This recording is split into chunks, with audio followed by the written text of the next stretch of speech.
Pleased to add my own notes, express my own thoughts in the spirit of honest reckoning. I will do so per subject matter. These days, politics has turned theatrical. Theatrics that distract. Lines delivered to impress, not to inform. In the president's sauna, we were served a glossy portrait of the nation supposedly rising. But outside this hall, the view is different. Ang tunay na tanawin, gutom, kakulangan, at pagwawalang bahala. Even the president himself admitted, development means little if the people do not feel it. So we waited, expecting clear plans, specific targets, a real sense of how government intends to ease the burdens our people carry. What we got instead were fragments, flourishes, and a silence that speaks louder than policy. He stood before Congress, but offered no direction to Congress. No mention of priority bills, no clear legislative agenda. He touched on reforms in the 4Ps. I'm very grateful about that. The Coconut Trust Fund and energy, but left us guessing which proposals he wants passed and by when. Sayang ang pagkakataon. Kung totoong prioridad ang mga reforma, dapat malinaw. Dapat buong loob na itulak. Sayang din kung hindi man lang nabanggit ang mga panukalang may malawak na suporta. Anti-Political Dynasty, FOI, National Land Use Act, Anti-EJK. Handa naman ng Kongresong makinig. Sana ganun din ang Malacanang. Sabi ng Pangulo, maganda ang lagay ng ekonomiya. Pero kahit daw tough negotiator siya, ayon kay US President Donald Trump, ang naibabalang sa US tariff ay 1%.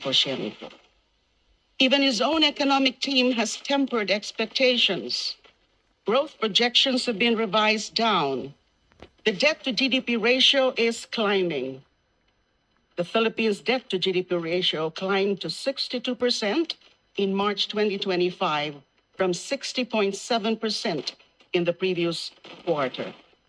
The deficit has, the debt to GDP, the growth projections have been revised down.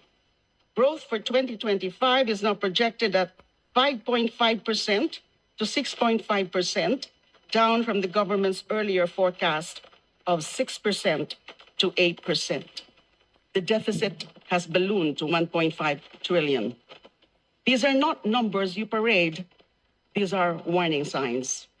The real question, ano ang plano? Hindi na pwedeng pakiusapan lang ang gutom. Hindi na sapat ang PR campaign kapag ekonomiya na ang bumabagsak. On subsidies and free services, yes, we heard the roll call of Libre. Free rides, free Wi-Fi, free this, free that. Sounds generous.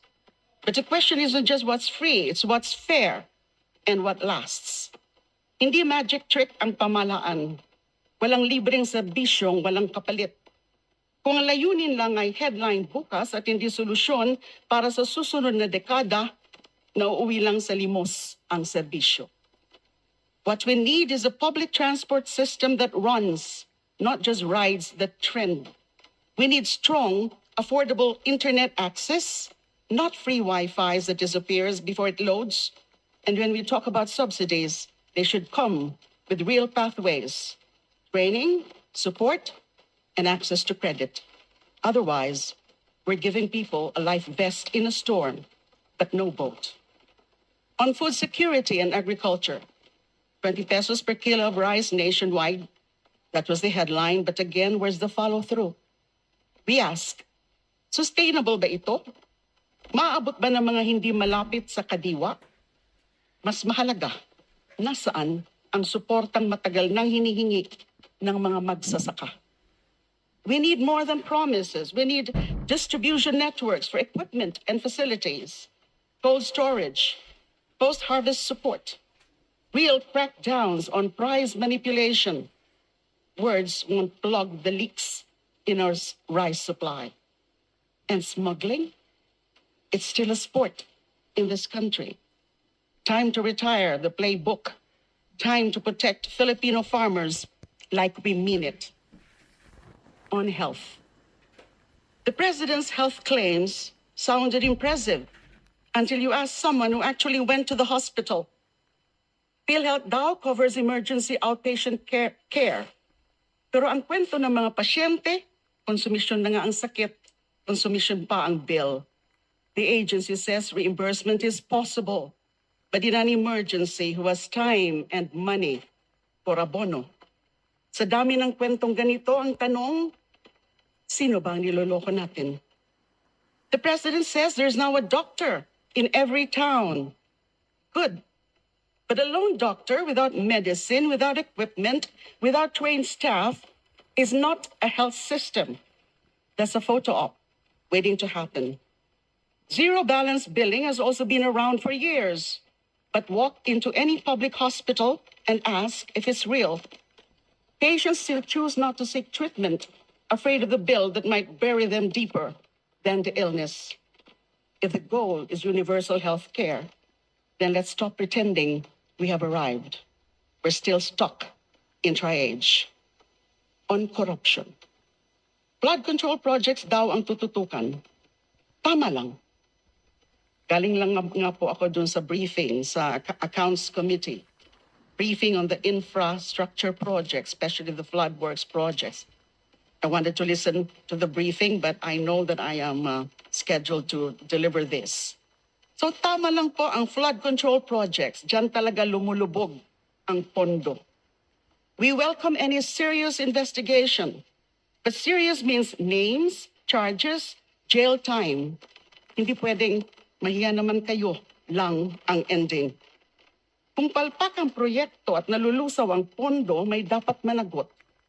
Kung flood control ang sisilipin, isama na rin ang farm-to-market roads na wala namang taniman, irrigation na wala namang patubig, at kalsadang ginawang bago, tapos giniba uli. Don't threaten us with a reenacted budget. Kung babalik lang din tayo sa parehong budget insertions, yung mga SOP, kickback, initiative for the boys, edi parang sinabing, mahiya naman tayo, pero tuloy pa rin ang ligaya. Accountability is measured in prosecutions, not press releases. I wish to comment also on the seemingly struggling leadership or the lack of direction of this administration. The president named the problems: broken healthcare, poor education outcomes, weak job creation, food insecurity, a struggling agri-sector. He acknowledged them, then moved on. Walang direksyon, walang focus, walang giya. May makinang gobyerno pero walang driver. Paikot-ikot, patungong wala. A plan is more than listing what's wrong. It's about telling the people where we're going, how we're going there or getting there, and who's coming with us. Ang gobyerno hindi lang tagasalaysay ng problema, dapat ito ang tagapaghatid ng solusyon. On poverty, human rights, and justice. There's no shortcut to solving poverty. No buzzword can replace a real plan. Kaya nanghihinayang tayo. The SONA failed to offer a concrete path for tackling the roots of inequality, injustice, and rights violations. It gestured, then docked. Congress cannot legislate blindly. Agencies cannot execute half-thought agendas.